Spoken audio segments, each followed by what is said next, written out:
All right, welcome everybody. This is the bat workshop that we've been practicing, and we're going to do a quick performance for you. Your suggestion is going to be, just looking around, nutrition. Nutrition is your suggestion, and go ahead and take it away. Yes. So we're in a medical type office. It's fairly empty with one patient in the room and one receptionist. Welcome to medical type office. What is your problem today? You know what? I don't have enough nutrition in my life. Oh. That, and as the new trigger word for all of us health nuts, I need more nutrition. And I was hoping you could provide some. You see that his body is just incredibly well toned, and he clearly works out. Have you tried exercising? I hear that can help with nutritional values. I have tried exercising, and unfortunately, I'm just not getting enough nutrition out of just exercising. Is there anything I can just put in my body, some sort of shortcut or anything? We sell like specialized apples, so all you have to do is not exercise for a month. Eat one of these apples every day, and your body will be full of nutrition and excess fat. So what happens if I eat the apple and continue to exercise? Not that I would, but what would happen? You would die. We cut to his funeral. Was a remarkable young man. He went so soon. I never would have expected someone in his excellent physical condition to die so soon of malnutrition, but I hear apples and exercise are a terrible combination. They are. Who sold them? Anyway. I'll never touch a Fuji again. Or a pink lady. What? A pink lady. Never touch a pink lady there. Oh, no. Yeah, no. Not that one either. That wretched Granny Smith. Oh, no. Oh, I brought apples for everyone. Oh.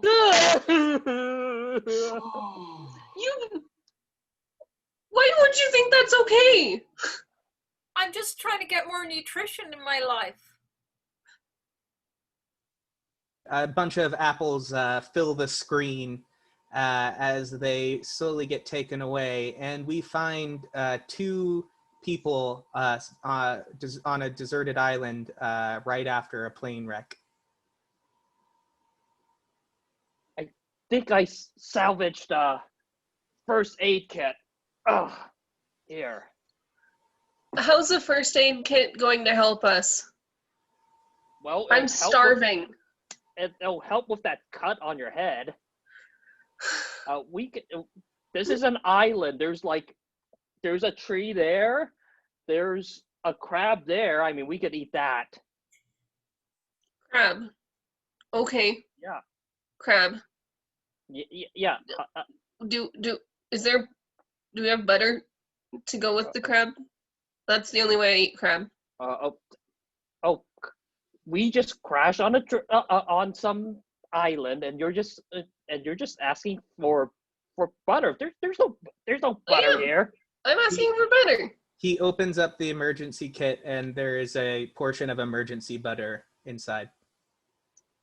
There you go. Oh. I guess that was Okay. I guess it was useful after all. So Never mind this cut on my head. The crab scurries over and talks to them. And Sebastian, butter is my favorite meal. Thank you for coming to my island. Oh, your island? this Is it just called? And you said, but Is it just called Sebastian's Island? Where are we? You're on Sebastian's Crab Island in the island of Crab. Oh, well, we didn't mean to crash on here. We were just hoping to eat you. Don't tell Sebastian that. It's survival. I'm trying to be honest. We weren't going to eat you, but if you're going to eat us, I mean, I can call my brothers and sisters and have them join me for a feast. You know, how about you bring them Oh. over here? Yeah. Yeah. Several crabs join Sebastian, looking very hungry. Sebastian? Sebastian. Butter I see in that emergency kit? Is that butter? Emergency butter? Emergency butter from the sky. The two humans grab the emergency lobster bibs from the emergency kit, first aid kit and start putting it on themselves. They have pictures of us. Yeah. That looks like Mom. What are you doing with well- portraits? Thank you, Sebastian, for bringing your friends. Yeah. Now, I think we'll eat well here. Just Do you then have the Sebastian emergency? starts eating one of them, and I'm making noises. Oh, you're very tasty. Okay. What? Um, Ah! whoa! My leg! Wait, I thought we were here to eat. Yeah, we're Okay, here to okay. eat you. If you give us the butter, we won't eat you, but you said you wanted to eat us, and then you took out bibs with pictures of Mom. We cut to the same island 48 hours later, and two detectives are looking at a scene where half-eaten crabs and half-eaten people are strewn across the beach. Well, clearly we have a case of crab on human homicide here. I bet emergency butter was involved somehow. Yeah, as you can see here, the emergency bibs were procured out of the emergency eating thing that was on the plane, and looks like these crabs over here talked to them. They decided to eat each other. It's a closed case, Johnson. What a tragedy, Thompson. What a tragedy. Well, let's wrap this one up for the books.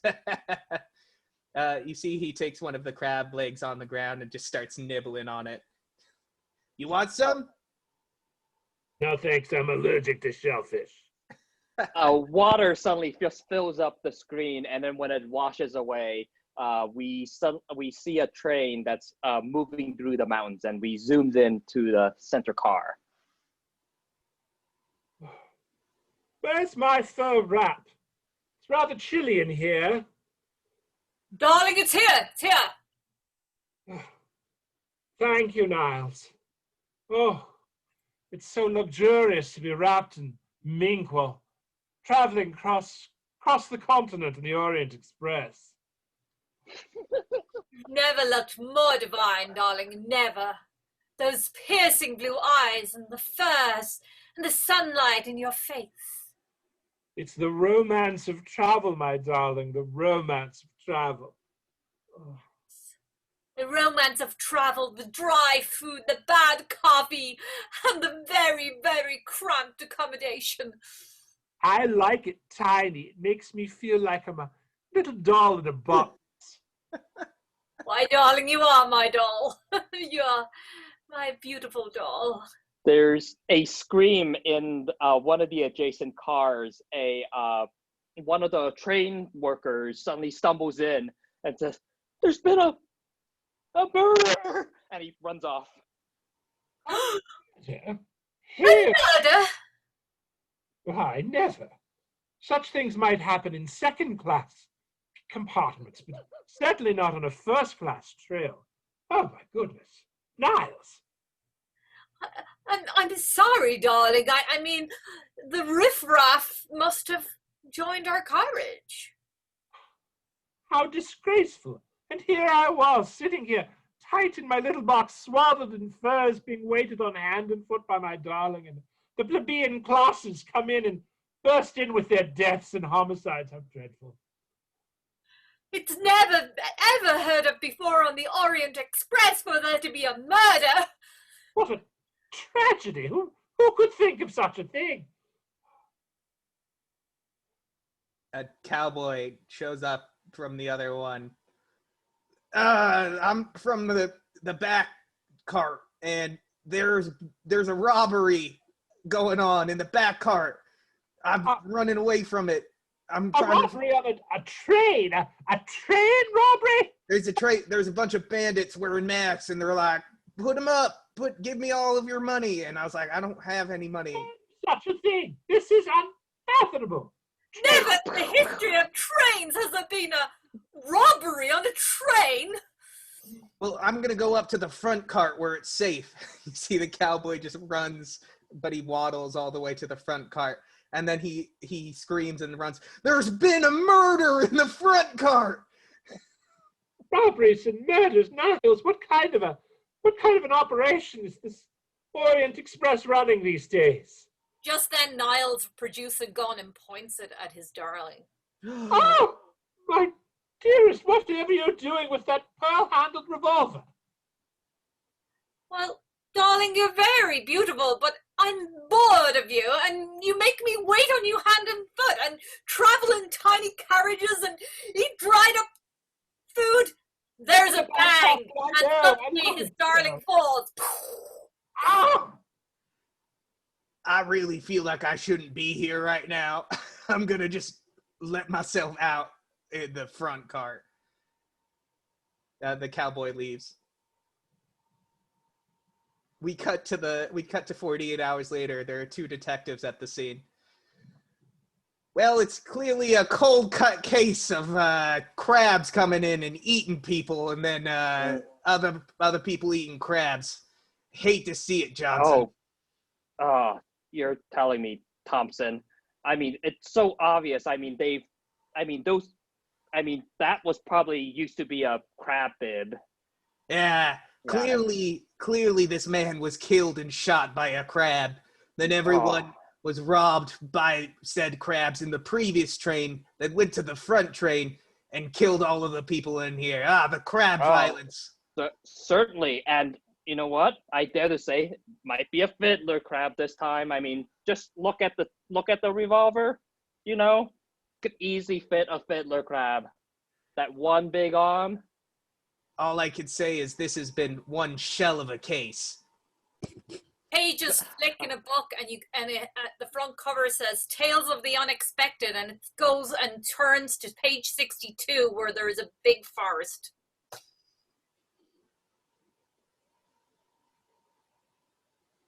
Brother?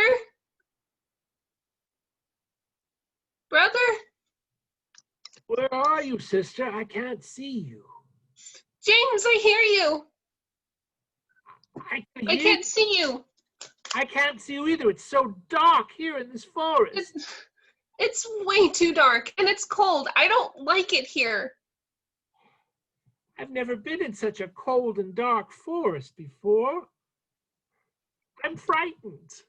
I am too. I'm a tree. Don't say that about my home. Oh my goodness, a talking tree? A talking tree? Do you see it? Because I see it. Not much of anything, but I hear it. My name is Terrence. Terrence the tree? Terrence the tree. Nice to meet you. Well, it's a pleasure. I guess it's nice to meet you. This would be the time when you would tell me your name, since I shared mine and I don't tell many people. This is my sister, Tabitha, and I'm James. Yes, that's my brother, James. Nice to meet you, Tabitha and James, and please say nice things about my home. It's very pretty and I'm very majestic. I'm sure you are, Terrence, but it's very dark in here and I can't see anything. I can't either. If I could see, then perhaps I could give compliments. Fog starts to lift, and you see the silhouette of a man, and then you see the light, and it comes in front of him, and it's a lumberjack, and he's wielding a golden axe. Oh my! Who is that? Is that? It's I, Charles the lumberjack, and that tree you're talking to is trying to steal your souls, children. Oh, Charles! Oh Thank you for coming to rescue us, and you and your golden axe are most appreciated. You're welcome. Now, wicked tree, if you have anything to say to spare your life, say it now, or else I will kill you in front of these children. He lies. I wouldn't steal your souls. My accent doesn't change. I wouldn't steal your souls. I'm not. It was my plan all along. Steal your souls. Nobody's going to stop me. You see a shimmering light as a flash of gold goes across the screen, and you hear a thud. And after that, you hear the sound of a tree crashing, and you see the two children sitting on the back of an ambulance, wearing one of those those warming blankets that are reflective, with a cup of tea in each of their hands. Well, thank goodness for Charles, Tabitha. Otherwise, we would have been soulless and lost, and Terrence would have fed upon our very existence. We definitely dodged a bullet there.